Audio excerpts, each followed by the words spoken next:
you guys ready to go fight it? Okay, so I want to introduce Scott Chipman from San Diego. He came in tonight to come talk to us and hopefully get us all going. So let's give him a...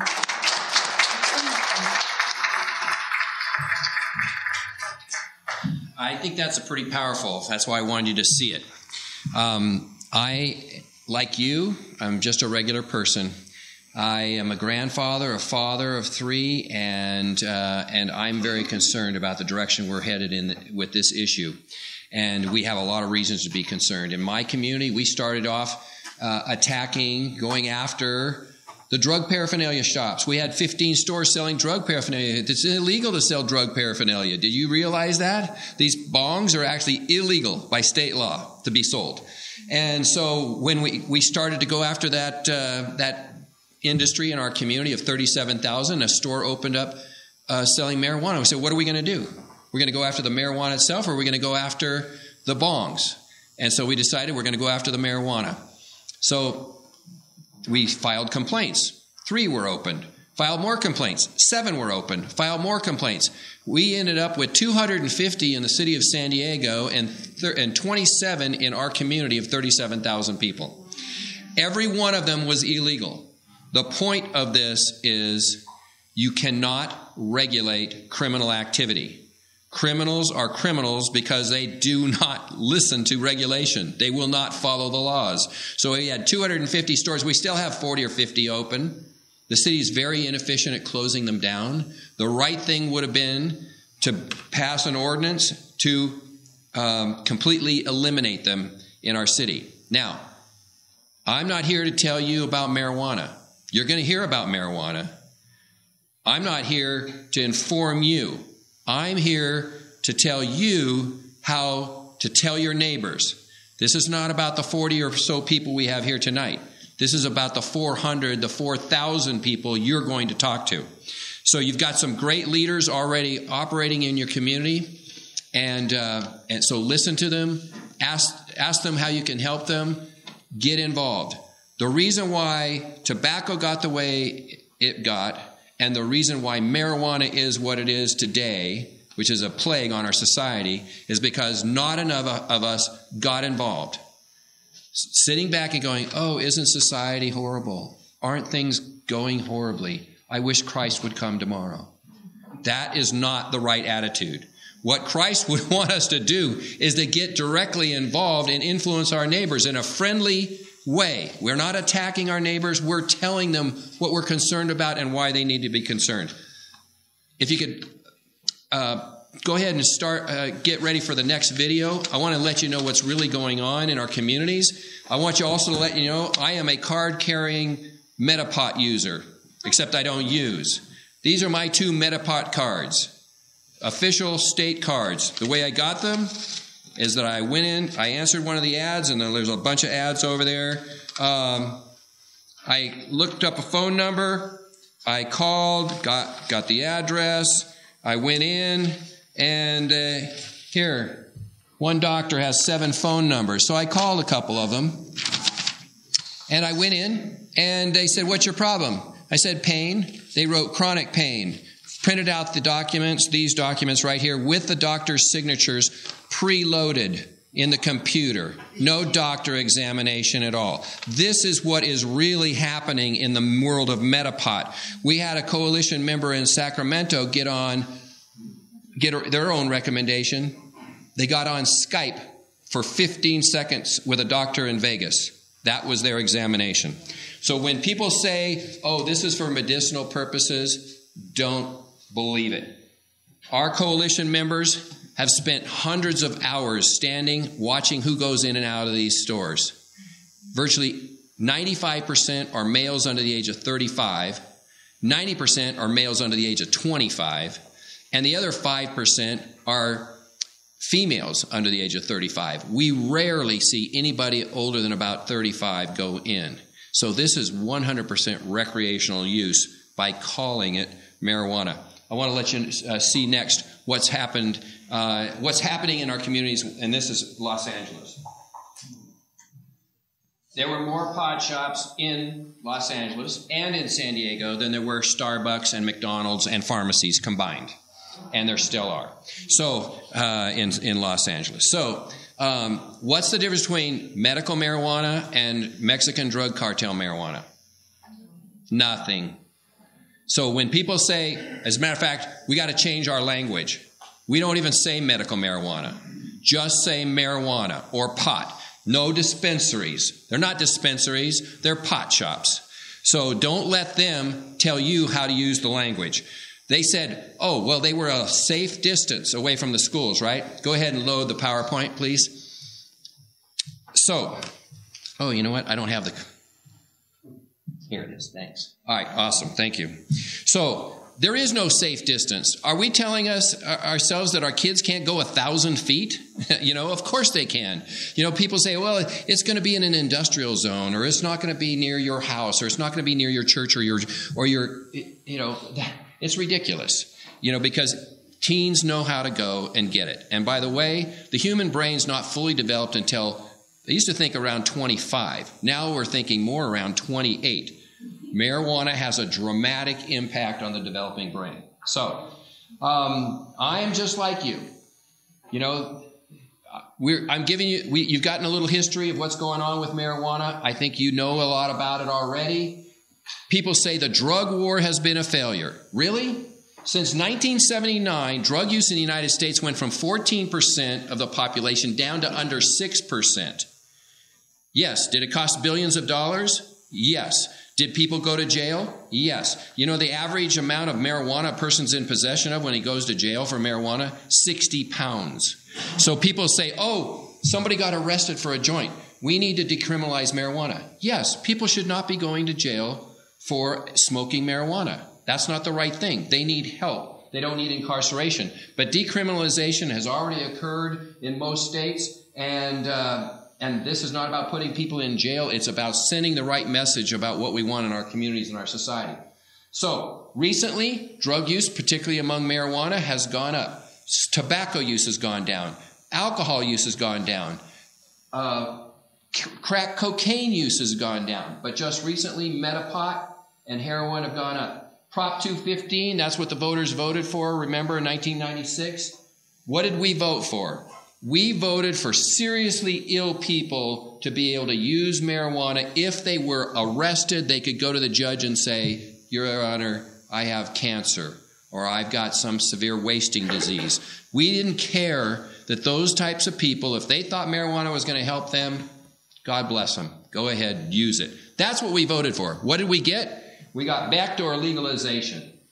What is legal? It currently is not legal to sell marijuana in California by state law. And of course, it's not legal by federal law.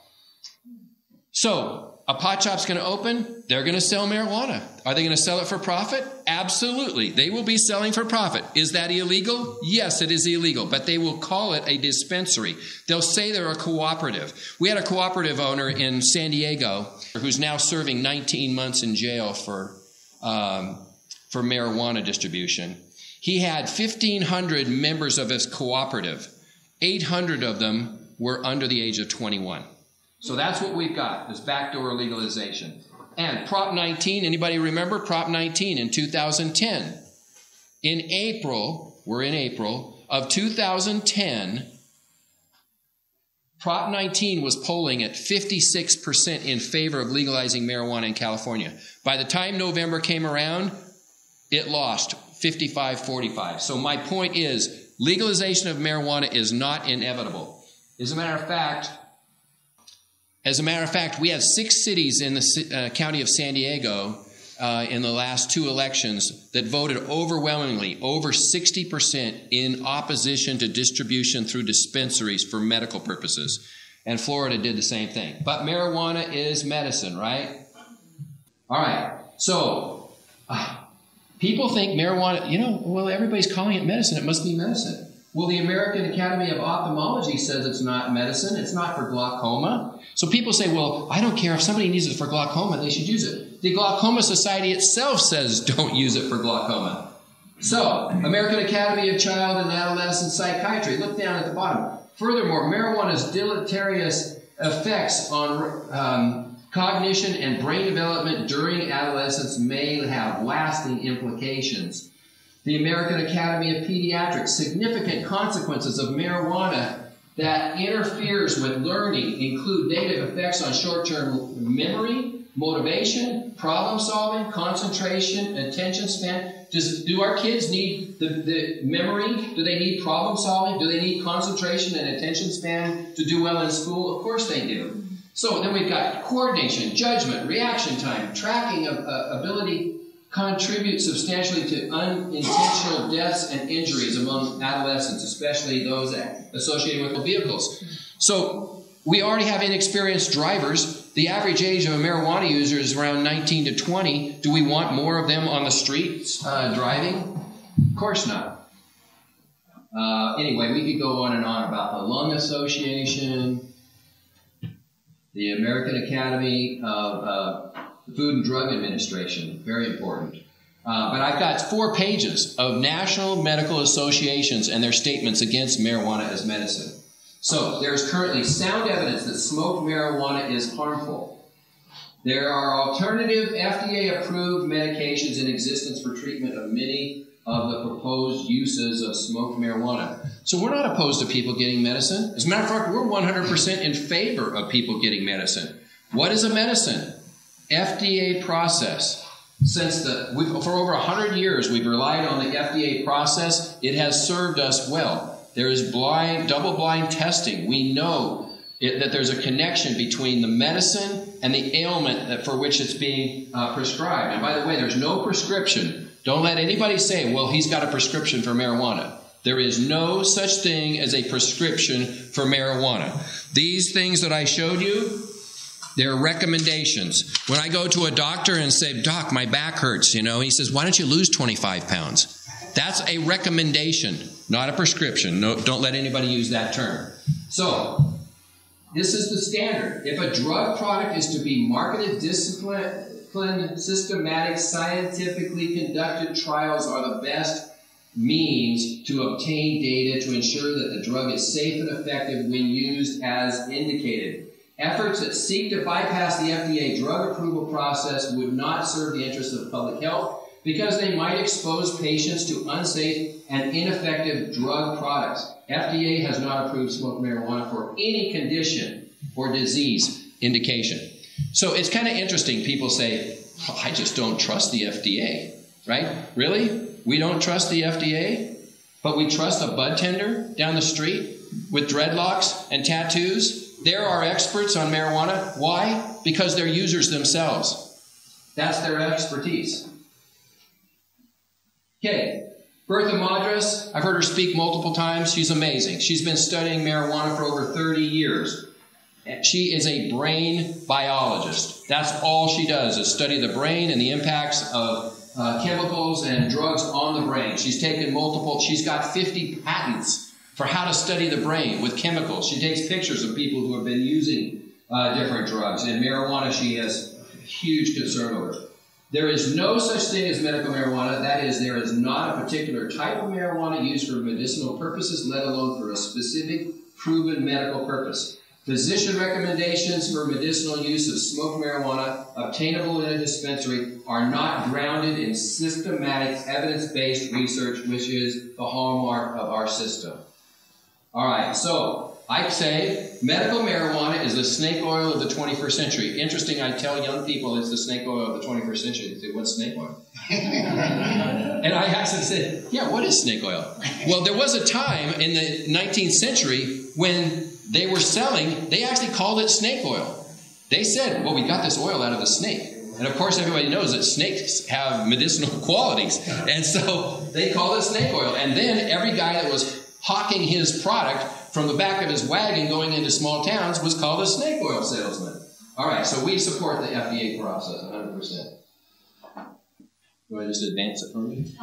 All right, skunk alert. All right. So it's interesting because the potheads themselves call some potent marijuana skunk. So this is what every teacher, parent, student needs to know. Let's go. Can you Advance, please.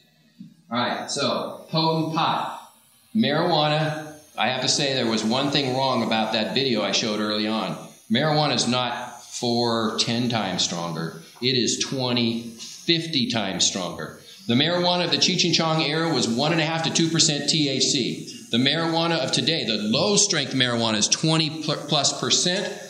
The dabs, the hash oil products, 40, 50, 80, 90% THC. They call these dabs the crack cocaine of marijuana. Continue. Brain damage, psychosis, addiction. The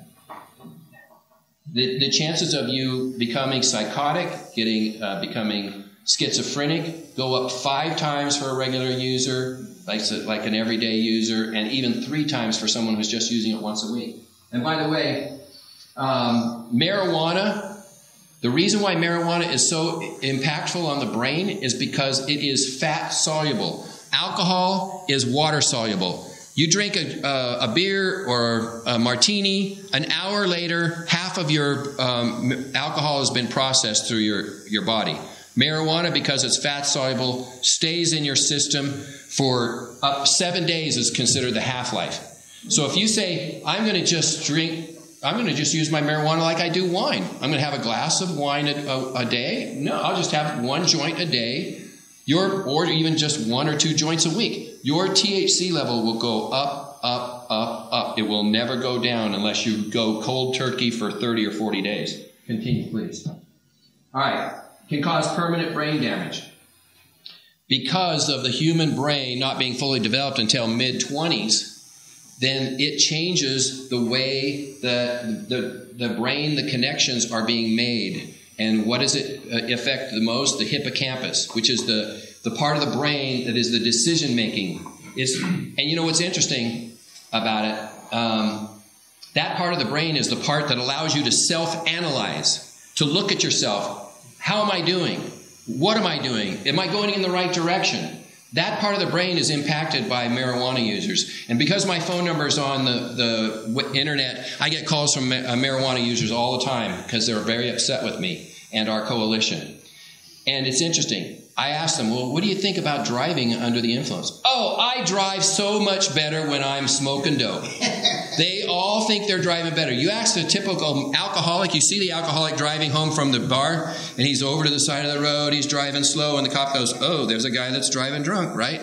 They know they're compromised. Potheads think they're doing better because it affects the brain. Not a medicine, we've covered that. Marijuana can contribute to mental illness. Look, there's a range. Totally insane, totally sane. We're all somewhere on that range, right? And when you use marijuana, when kids use marijuana, when adults use marijuana, it moves you. It moves you towards the insane side of things. Go ahead. It's addictive. No doubt. They used to say, it's not a gateway drug. There's 120 people who die every year. 120 people die every day in the United States of an overdose of some drug. Virtually every one of them went through a marijuana phase. Continue.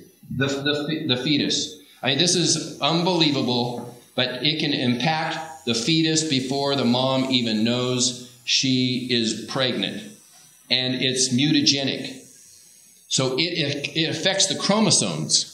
And they've tested this in animals, and everybody says, hey, watch out, you better be careful drinking or using drugs because Aunt Sally or Uncle Jim, we've got addiction in our family, right? What they're finding is that addictions, chemicals that affect the brain are mutagenic. They affect the next generation and the next generation. So users can be impacting their grandchildren's. And right now, I would tell kids, do not even experiment. It's too risky. This is Russian roulette. You may be one of those 30% who are very susceptible to addiction. You're going to find some people out there that are not going to get addicted? Yeah, they're fine. But 30% are very susceptible. Please continue. Negatively impacts the health. 400 chemicals in marijuana smoke. Ammonia, 20 times the ammonia in marijuana smoke than tobacco and all the other chemicals. And of course, driving safety. You know, it narrows your peripheral vision. It impacts your ability to see. It impacts your decision making. It impacts your coordination. I'll just give you one example of this. They took an experiment on experienced airplane pilots, jet pilots, professionals. They had some drink alcohol, some smoke marijuana. They put them in the simulator. They all failed. Next morning, they all came in. Get in the simulator again. Those who were drinking alcohol the night before passed. Those who were smoking marijuana the night before all failed.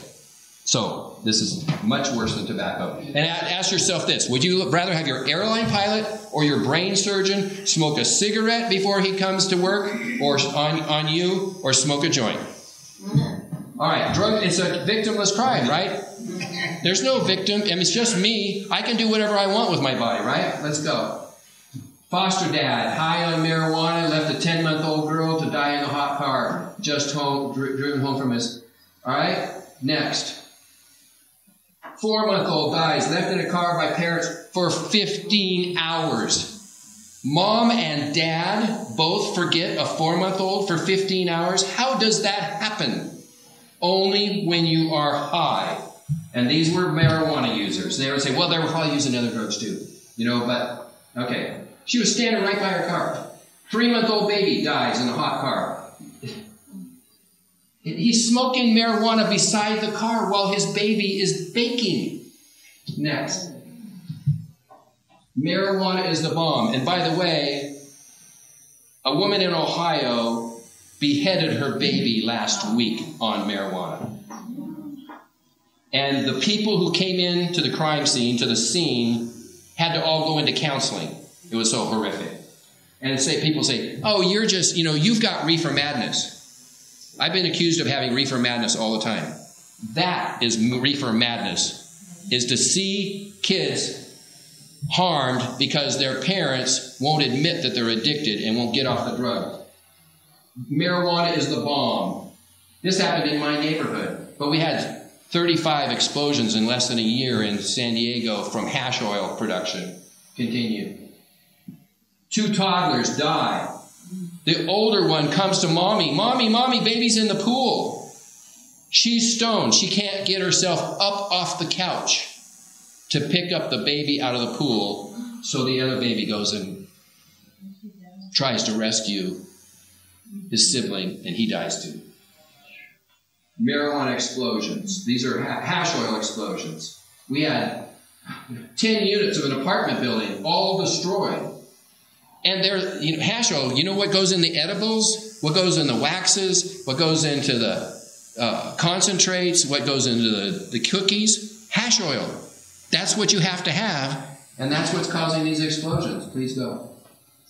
Hash oil. 68 babies, small children, were treated at Shriners Hospital in a 3-year period for hash oil explosions, for butane explosions.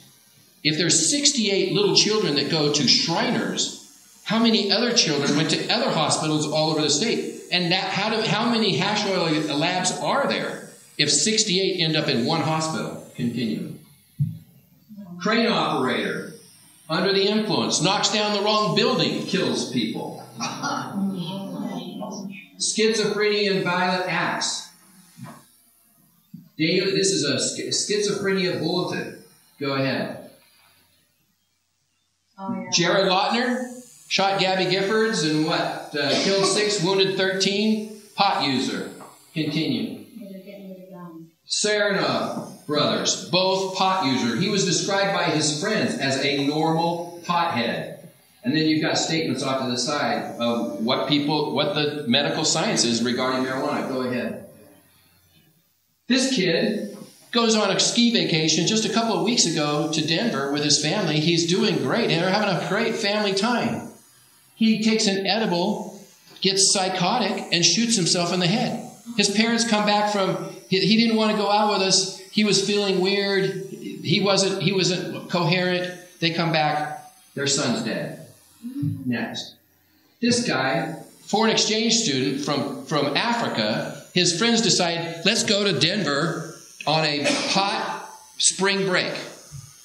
He has one cookie. He takes a bite out of a cookie. I'm not feeling anything. 10 minutes later, he bites some more. 5 minutes later, more. Eats the whole cookie. 6 times the dose. So he's marijuana poisoned, psychotic episode, jumps off the 4th-story balcony. His roommates could not control him. Next. This guy, father of 2 small children. He comes home, threatens suicide after eating a marijuana candy. He says, I'm going to get my gun. His wife gets on the phone with 911. You can listen to it on if you want to hear it. You don't want to hear it. So she's screaming for 911 to come. He gets the gun out, changes his mind, shoots her in the head. So now she's dead. He's in prison. 2 small children are growing up without the presence of their parents. I mean, I could go on and on and on. You know, people say that we have reefer madness. Have you ever seen the movie Reefer Madness? It's a stupid little movie in the 30s. There's nothing. It's a story about some people who get hooked on marijuana, and the consequences aren't good. So it's not an unrealistic story. But this is the real madness, is what we're seeing here today. Keep going. These are just a list. So, what about the feds? People say, well, the feds aren't doing their job. What are we going to do? This is exactly why you have to defeat Measure X. This is exactly why you need to go to the city council and say, we need an ordinance that keeps this thing from coming to our community because the feds aren't doing their job. So, but on occasion, we get something. So they haven't completely ignored the idea that they're going to do something. And so you can't argue that the feds still have reserved the right. And this just happened last week. Where was that? San Luis Obispo, so right here in Southern California. So every once in a while, somebody will get too big for their britches and the feds will come in and do something. Go ahead. So, what's next? Okay, as I said at the beginning, this is not about you guys walking away and saying, wow, we sure learned a lot about marijuana today. I sure know I'm going to vote against Measure X. This is about you being able to speak to your friends and neighbors about this, and getting on the phone, and talking to all the rest of the people at church, and talking to all your clubs. They've got business cards, no on X. You just need a couple of simple statements, and you need to carry 50 or 100 of these things around with you, and get rid of 50 or 100 every week until the election, and then get another 50 or 100 cards. You need to speak to your friends and neighbors about this. You know, I'm a very religious person. I think things happen for a reason. I think I was contacted by Becky because we need to defeat this. And you need to defeat this. And you needed to hear this message. I needed to deliver this. I'm practicing. I'm going to be going all up and down the state. We have people in our coalitions, Citizens Against Legalizing Marijuana in Sacramento, working with the lobbyists, working with the legislators today. We're trying to increase the smoking age to 21 and include marijuana in that. Because every 18-year-old can get marijuana as much as they want, as often as they want, and they can redistribute it to a 17-year-old, a 16-year-old, a 15-year-old, a 14-year-old, a 13-year-old. And you know what the age of first introduction to marijuana is now? 12. A 12-year-old's brain is way underdeveloped. There's a lot that still needs to happen. So it's critical that you talk to your friends and neighbors. I'm available for questioning. Look, it's really simple. The message is simple. If you don't want to give the statistics and things like that, but we can give them to you, just tell your friends and neighbors, will our community, will our schools, will our roads be better with more people smoking marijuana or less? And the answer is clearly less. So you've got to defeat Measure X. Thank you very much.